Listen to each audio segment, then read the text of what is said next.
I'm JJ Harpster. I'm head of the library's science section, and I'm joined by my colleague here, Josh Levy. He's a historian in science and technology with the library's manuscript division. We'd like to welcome you to tonight's film screening of Outsider Freud, written and directed by filmmaker Yair Qedar, and released early in 2025. And just yesterday, when I was talking with Yair, he shared with me that his film, Outsider Freud, was awarded the prestigious 2025 Gradiva Award by the National Association for the Advancement of Psychoanalysis. So congratulations, Yair, and to the whole film crew, and to Freud as well. So this documentary takes the viewer, us, on a journey into the life and work of Sigmund Freud. It is set in 4 acts, combining dreamlike animation, archival footage, and insights from leading experts. The film explores Freud's experiences of marginalization as a Jew in Vienna, including during Hitler's rise, and how it shaped his theories and his personal life. Through an intimate lens, the film reveals new dimensions of Freud's legacy, focusing on his impact of psychoanalysis, Judaism, the power of dynamics of being an outsider. This film screening tonight is part of a Made in the Library series that highlights works inspired by and emerging from research at the Library of Congress. Made in the Library invites authors and artists and filmmakers to have conversations with library experts to share their process using the library's collections. And also it allows us to gain a deeper experience with their created work. In making Outsider Freud, Qedar incorporated the library's Sigmund Freud papers and I believe some other collections into his film. And now just a very short bit about our filmmaker. Yair Qedar is an Israeli filmmaker and a social activist. He specializes in literary biographies. He produces and directs documentary films on Jewish writers and poets, creating a cinematic language that uses archives, animation, and music. Sorry about that. We are so happy that he was able to join us tonight through video conferencing. You're on the very big screen here.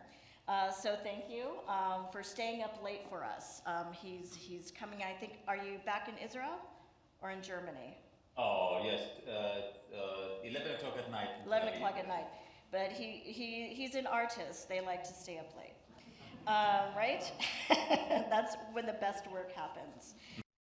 Thank you very much. I'm very happy to screen my film tonight in Washington. This is a Washington premiere, and thank you, Jennifer and Josh, for this long process. We're supposed to have a screening because of my physical presence, but it was cancelled due to the strike of the government.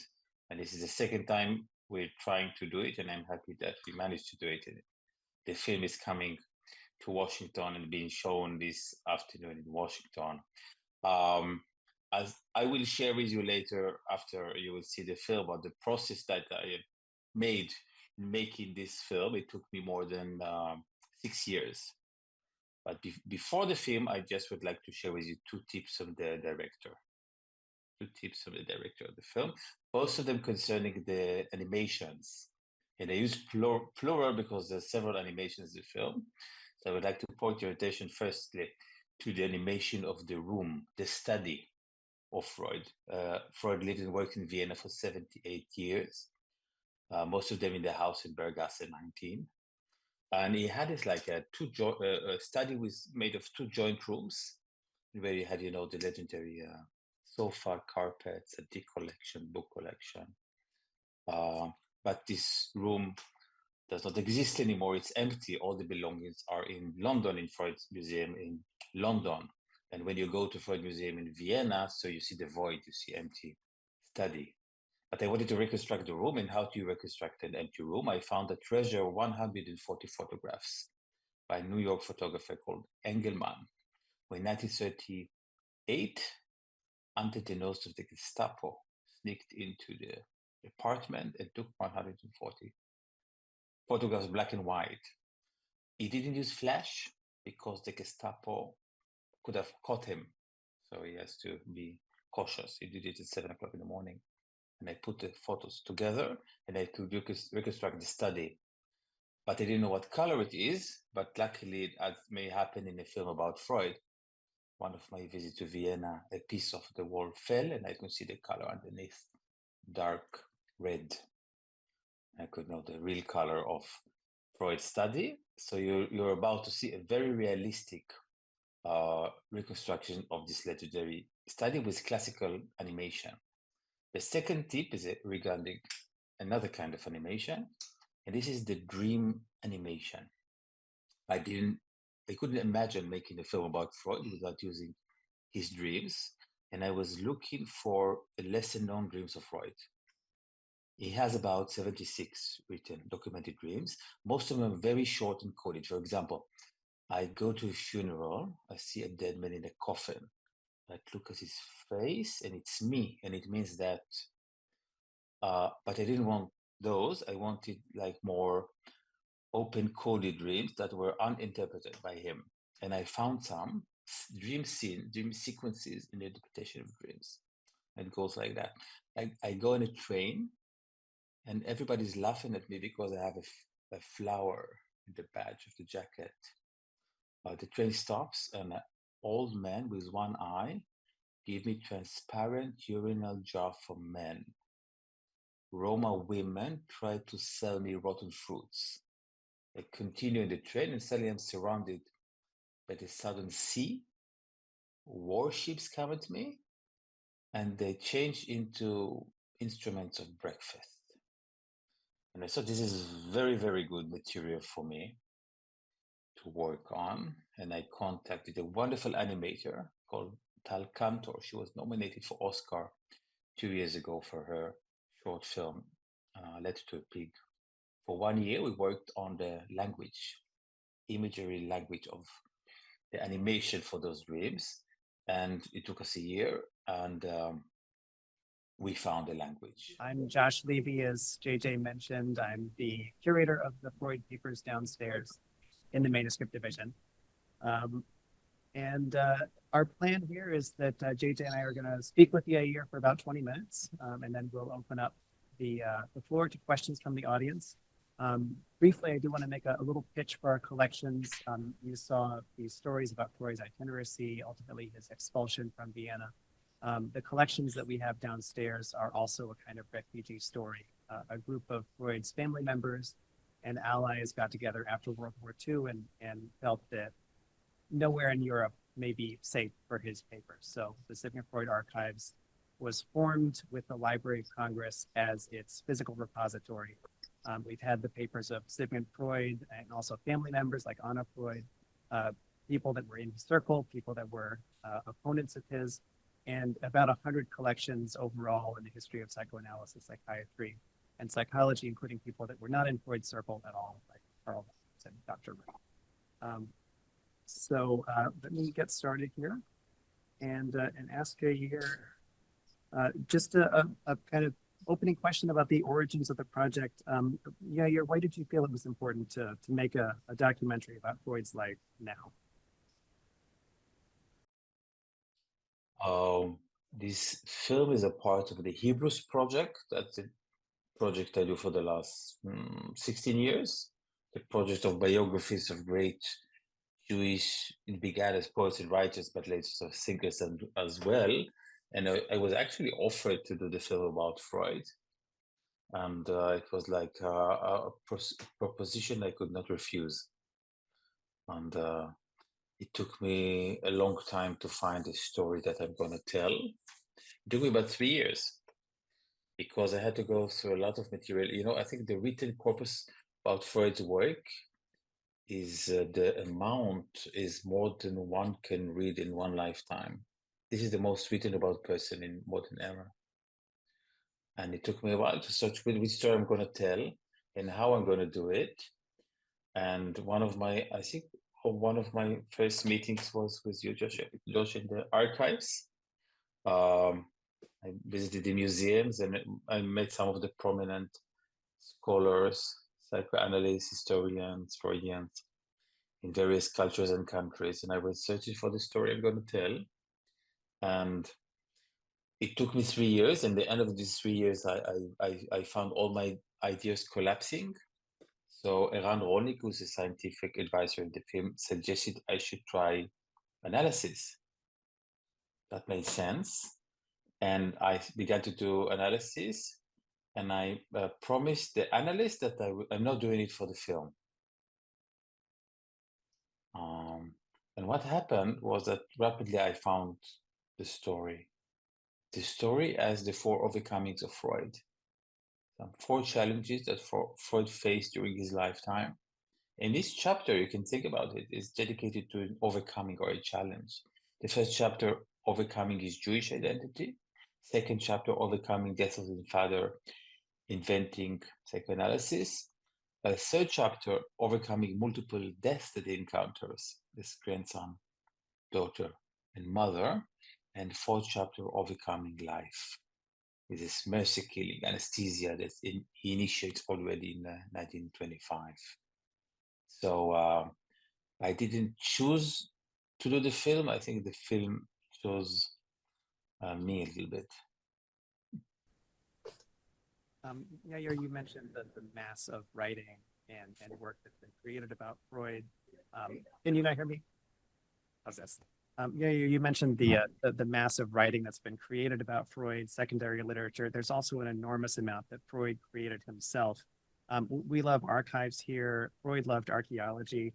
Can you talk about the archival archaeology of this project? You know, we see flashes of manuscripts in the film. We see manuscripts that look like they're in the process of creation in this reconstructed office that you've created here in Vienna.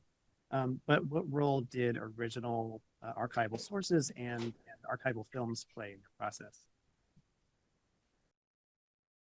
So I think, you know, I'm setting myself some rules when I make these films, is that I should read them as much as possible, most of the materials that are available, and I should be, I'm searchable, like treasure hunting. I'm hunting the treasure, and the treasure are original materials, some unpublished, unknown, or interesting archives, some unknown as well. And so there were like areas that I was searching. One area is original writing in manuscripts. I do not speak German, so I didn't do it personally. And one of the main sources that I was using in the making of the film, the letters collection. He wrote 30,000 letters in German.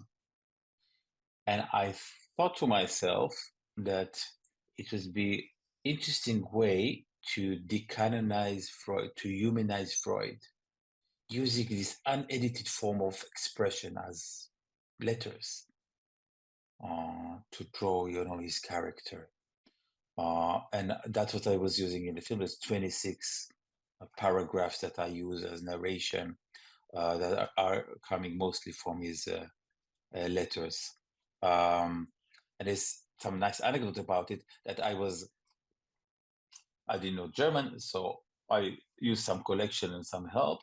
And in a certain point, it was too much. So I asked the AI, ChatGPT, to help me. And I got, give me all the letters about cocaine. And I got these wonderful letters. And then towards the end of the production, I got to Vienna to the sound editing studio.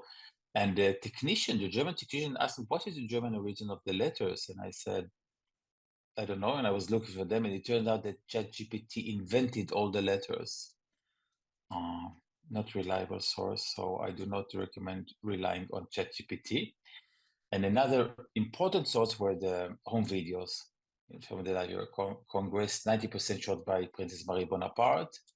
And home videos is a very, very important source to draw the character and personality of Freud.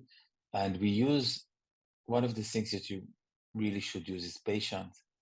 You should look, observe, and you should, you know, slow motion, because some of them are very fast when you show. In the slow motion, you see things that you don't see it for the first time. And I had very patient editors. So, you know, we found the mother, Amalia, and we found this very nice scene from having meal with his family. I'm not sure if it's lunch or dinner. So the home videos were, as well as the letters, so it's the most powerful archival elements that give strength to the film, and I was using during the making of the film. You mentioned accessing the letters without being able to read German. I think even people that can read German often are unable to access those letters because of Freud's handwriting. But you did, as you mentioned, come here to the library and you visited and we showed you some things from the collections. In animal studies, there's an idea that scholars circulate called encounter value. And the idea is that humans going to, for example, a zoo, there's value that's generated from a physical encounter with that animal in that setting. You encountered our manuscripts here, and the physicality of them is fascinating as well, because Freud had his own writing process that was very material. He had his own paper cut in a specific size that he liked to work on. But you also visited the home that he had to flee in Vienna. You visited London.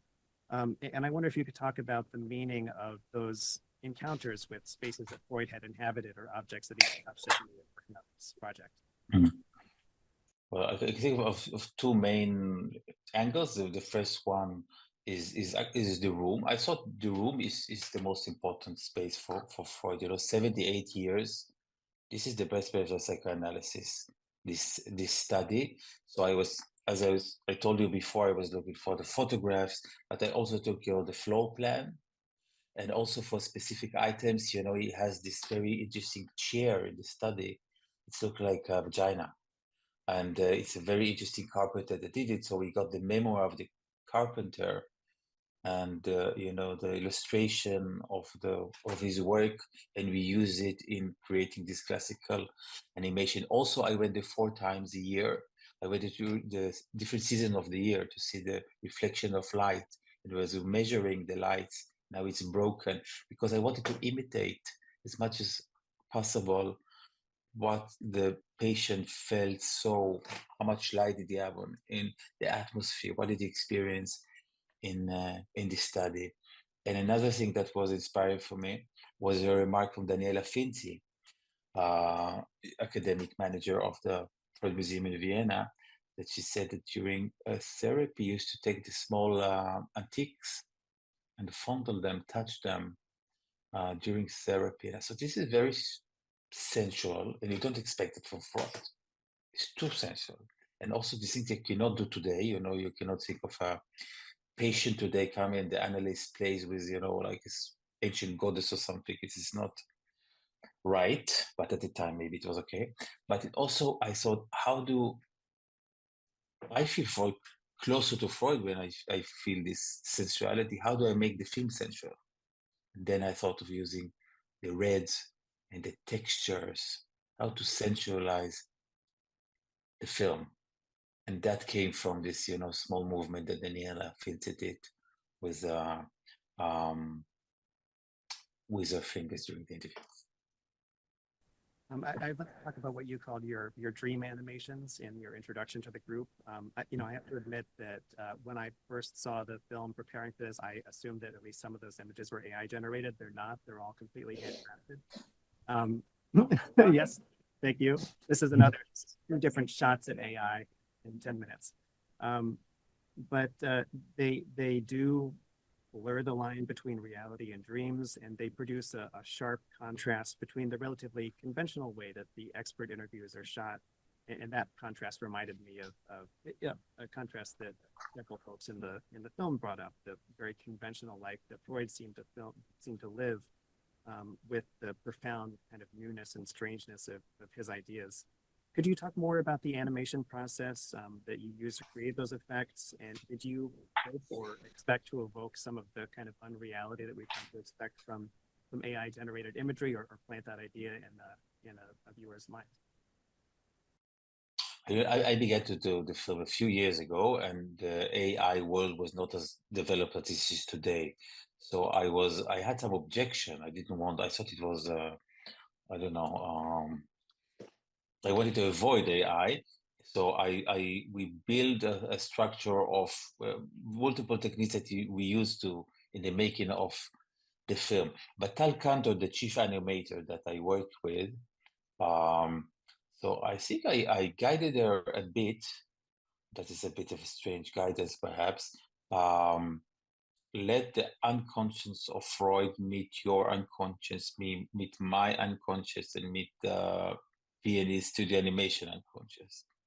I give you, the script, which comes from Freud dreams, which I described in the beginning, and play with it. You don't have to explain me what you do.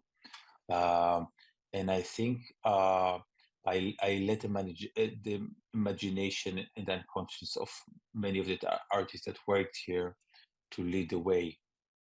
So I think that's what the best explanation that I can give to what we did with animation. The carpets, the texture, the dogs, the mountains, the fruits, the pipeline coming from the cigar from the changing of the numbers of the trains is bigger and small and big, a little bit psychedelic. The music gives the psychedelic dreamy sensuality to it as well.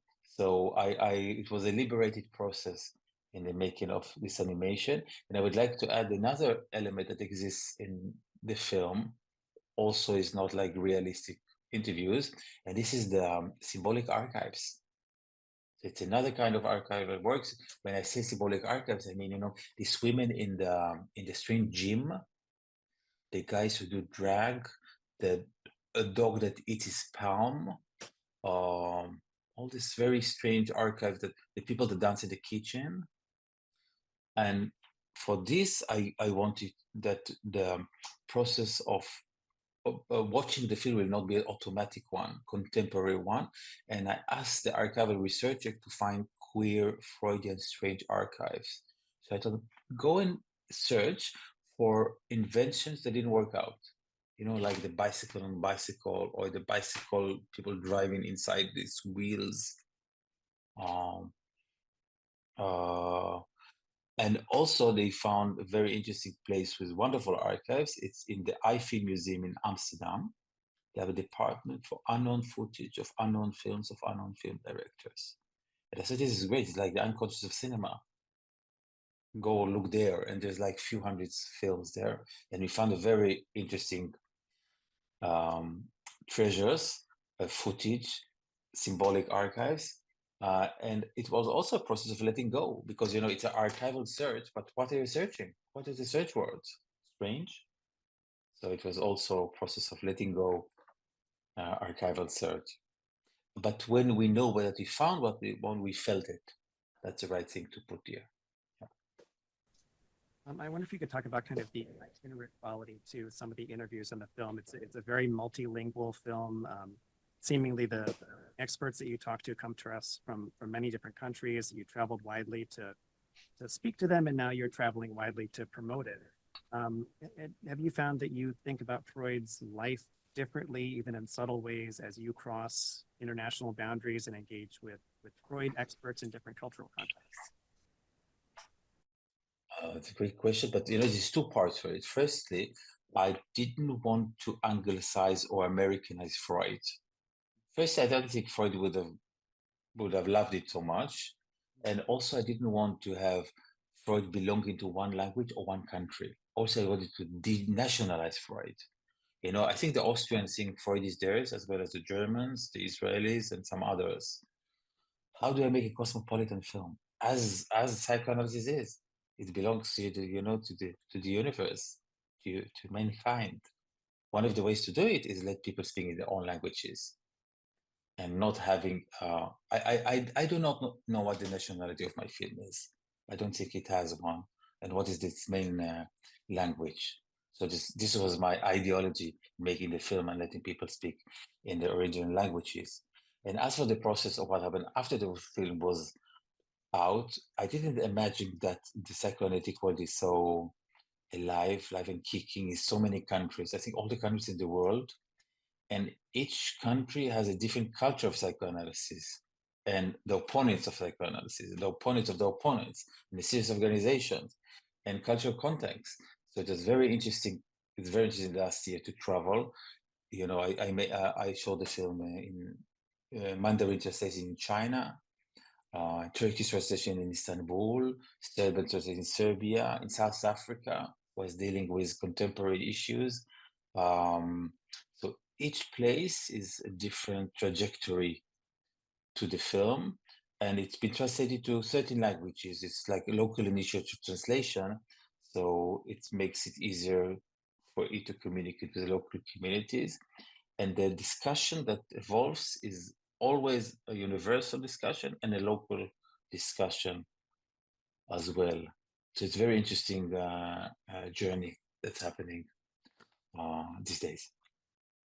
I wonder if you could tell us about how you imagine the audience for this film. Freud, sometimes people say, is someone that very few people have actually read, but almost everyone has an opinion about. Presumably, that watch this film, maybe younger people that have very little information that comes directly from Freud themselves. What would you hope that a newer viewer gets from this? What do you want them to know about Freud? Well, I think he's a great rock star. It's a very big, it's very known brand all over the world, and as you said, many people are connected to him and is part of their greed. They know something about Freud and feel that they own Freud in a way. So I had to enter this film, and one of the first things I wanted to check to explore is whether Freud is cancelled or not. I was very worried about it because he could have been cancelled because of his, misogynic moments, and because other things that he didn't do right, etc. There's a large Freud critique that could have made him cancelled, and I found out it is not cancelled, and is very much live and kicking in so many places, but usually, in cultural studies and less in psychology, but still very much alive in so many countries. So I allowed myself to do the film, and I wanted to see how Freud is contemporary. So I wanted to contemporize Freud, and I think there's several ways that the film does that. One of the ways to deal with his minority status and Jewish identity. Now, the return of classical and modern anti-Semitism. The queer aspects in the film is dealing with the fact that he became an immigrant towards the end of his life, also towards the beginning of his life. And also he's dealing with death. I shot the film until October 7th, and I edited it after October 7th, 2023. So I thought the film is also in a way a film about Freud and death. The death patterns of Freud is also sadly too contemporary. One more question. And also I found this, sorry, yeah. Go ahead. I found this wonderful letter, this prophetic letter that you put in the end of the film. I didn't expect that at all, towards the end of the film, that Freud analyzes a situation of and talks about the illusion. So it's also something that I want to use as a message for a younger and older generation. One more question, then we'll put up to the audience here. I wonder if you could tell us about the Hebrews project more broadly, how this fits into it, and how you conceptualize this larger initiative. Well, the project began as the idea of making films about the canon of Hebrew culture, and that was the first film, and it expanded to some more marginalized characters, some Yiddish poets, and later on to Jewish thinkers. And this began as a trilogy. The first one was a film about Baruch Spinoza, the Dutch philosopher, and Karl Marx, German, and the third film about Freud. And the connection to the Hebrew identity from my cultural angle comes from the fact that those three, Spinoza, Marx, and Freud, owe very much inspiration to the first generations of Zionist secular Jews. They were the role models for the first stages of secular Zionism, and they were treated as some of the most interesting forefathers of this interesting tribe that I belong to, I believe. I think we're ready for audience questions. JJ will pass around some microphones. Please raise your hand as you are doing there, sir, when you're ready. And JJ will bring the microphone over to you. Right. All right, I'm going to just start in the front row. Your comments about cultural bias and not wanting to show them, what was the decision to make Freud speak only English? Instead of German. Why was he English? Oh, well, yes, thank you for the question. Well, there's several versions of the film. This is the international festival version, which is in English. There's another German version, which is shorter. There's a Hebrew version. There's a French German version. In most of the versions are by the wonderful Austrian actor Karl Markovich, one of the greatest Austrian actors working today, and he did the English that you heard today, and that's English with a Viennese accent, and he also does the German Viennese. So I wanted to be more friendly and show the big English festival version. I'll go back here. I have a question about the title, Freud Outsider, especially tying it to your comment in the end that you said that he is like almost like a rock star, well known everywhere. So why outsider? Thank you for the question. I recognize a slight Israeli accent, if I'm not mistaken. Perhaps. Why outsider? The outsider, the idea for the title came very late, towards the end of the making of the film.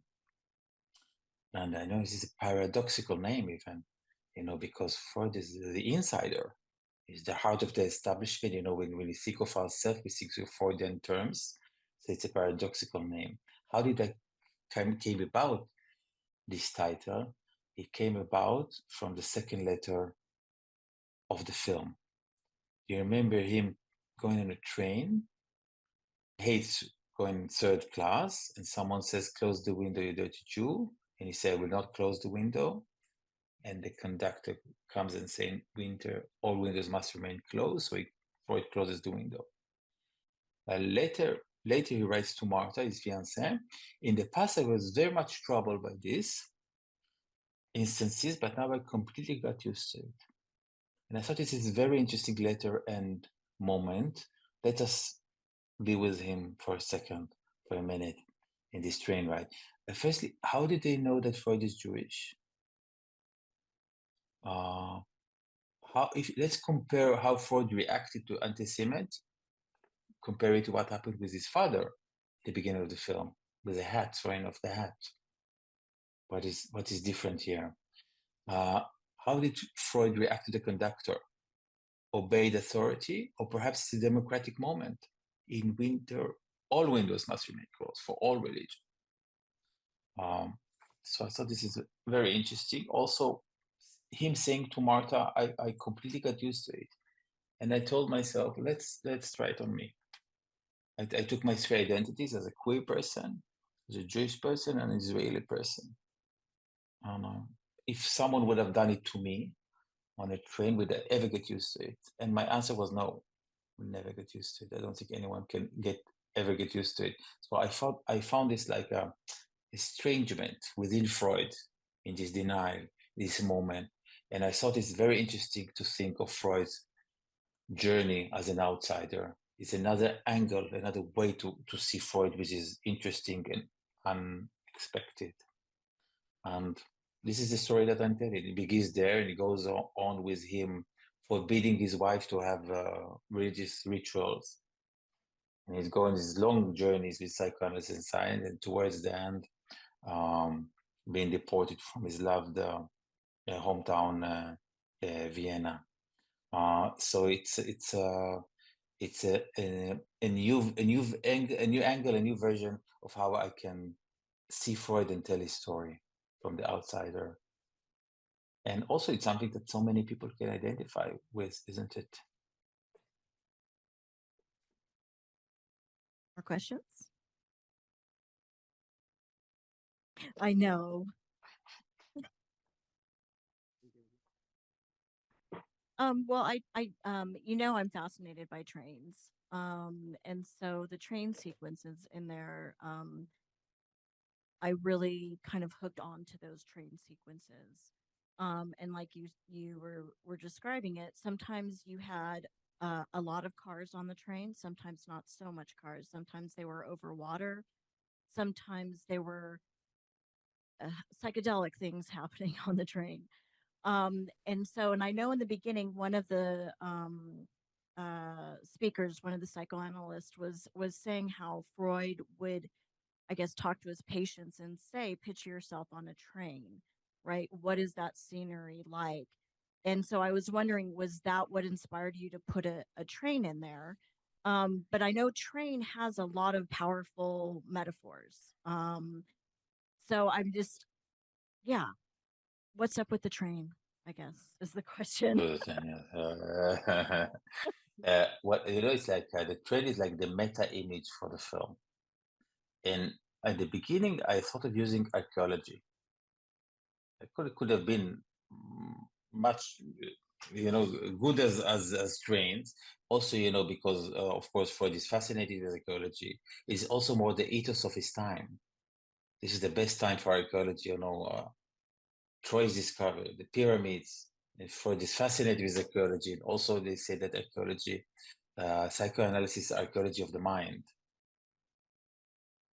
And also, I'm a son of archaeologist who began to be is a Holocaust survivor who began his archaeology collection at the age of 14. I was coming to his office and I see all the statues looking at me with all the carpets and the smell of smoke, cigarettes, cigars.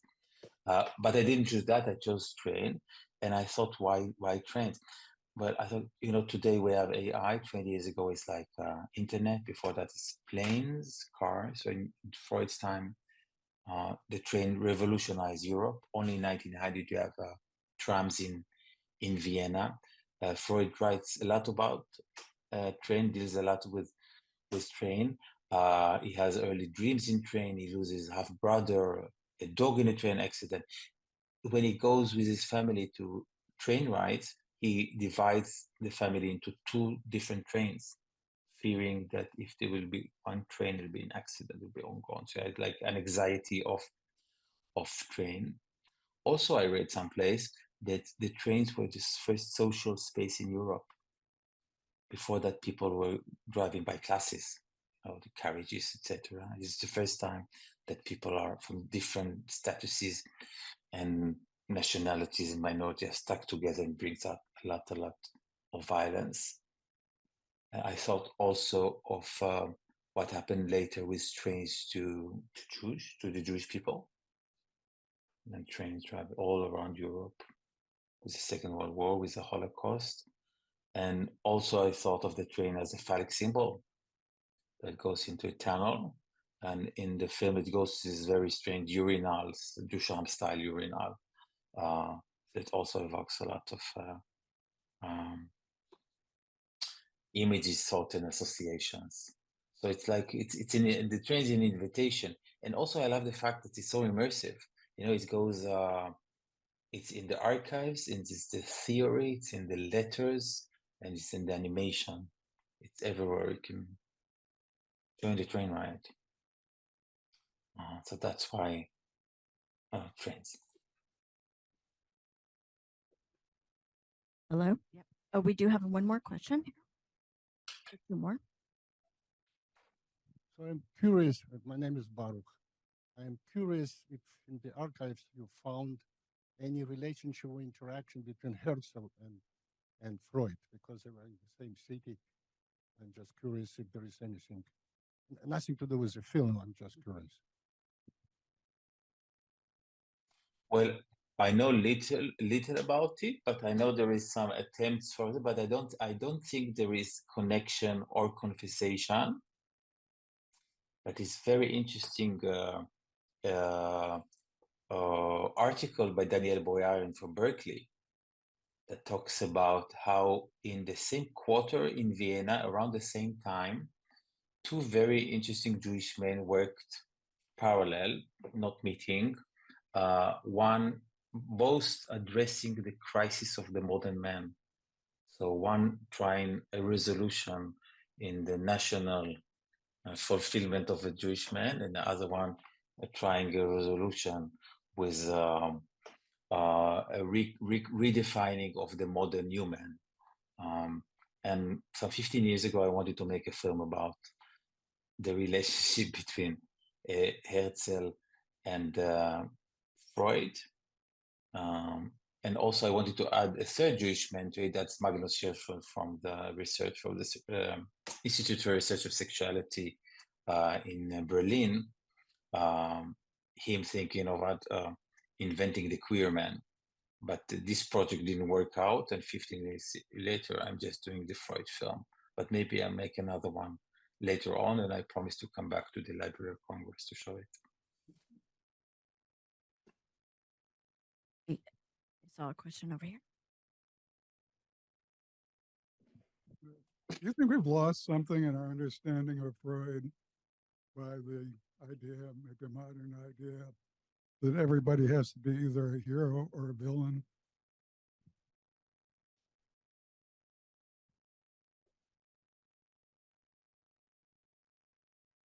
Can I get to the question again? I don't hear very well. Do you think we've lost something in our understanding of Freud from the idea that everybody has to be either a hero or a villain?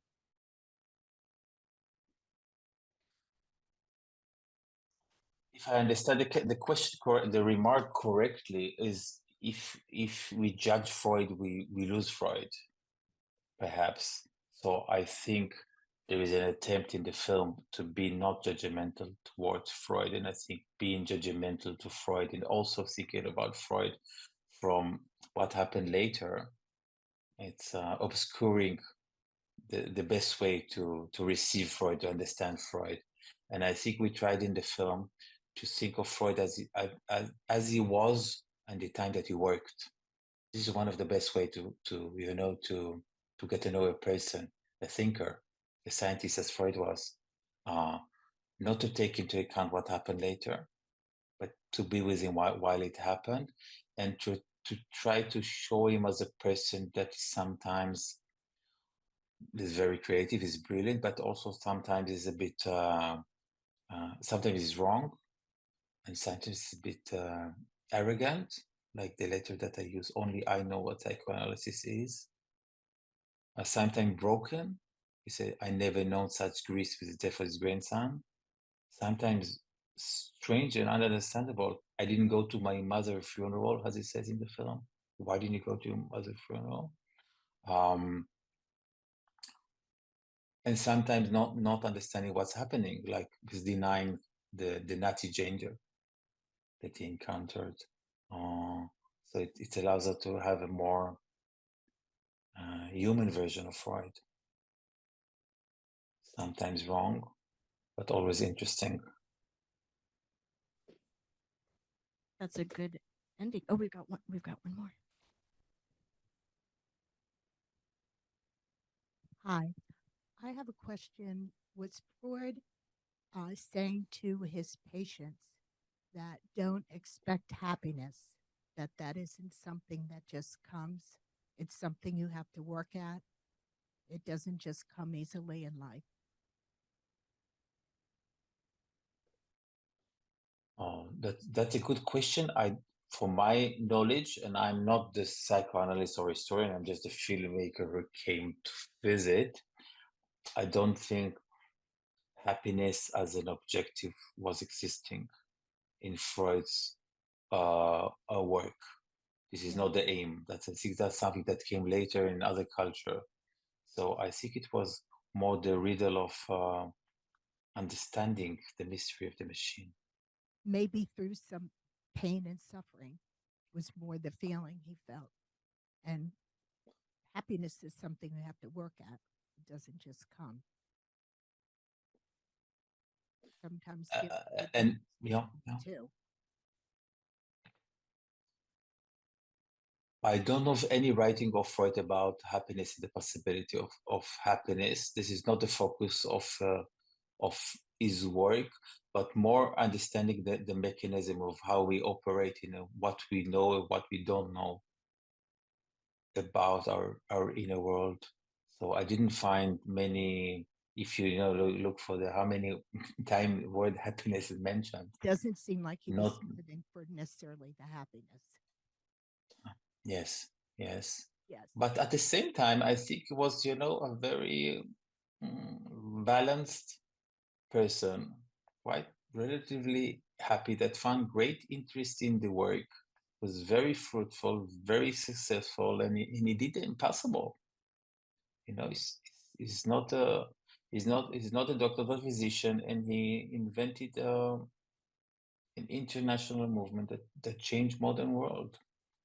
So that's one form of happiness, maybe. All right, thank you. I think we gonna wrap it up. Will we wrap it up? Yeah. Yeah. Well, I want to thank Yair so much for sharing this film with us and for joining us from Tel Aviv late into the night. You can find the Sigmund Freud papers digitized and online if you look those up on our website. You can also reach us through Ask a Librarian, and I'll respond to questions, or our reference librarians will. Thank you, everyone, for joining us today.